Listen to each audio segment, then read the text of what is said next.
নমস্কার।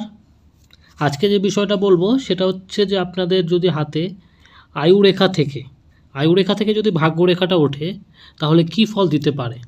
তো চলুন দেখা যাক। ভালো করে লক্ষ্য করুন, এটা হচ্ছে আপনাদের আয়ুরেখা।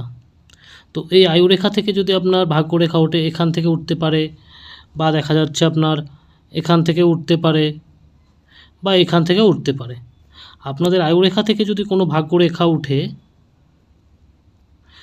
এরকম শনি পর্বতে চলে যায়, তাহলে কিন্তু সেক্ষেত্রে বোঝা যাচ্ছে যে আপনাদের নিজস্ব বাহুবলে আপনাদের কঠোর পরিশ্রম করে আপনারা কিন্তু জীবনে প্রচুর উন্নতি করতে পারবেন।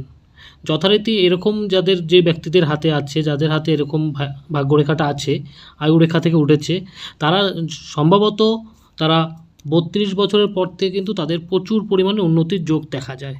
নমস্কার।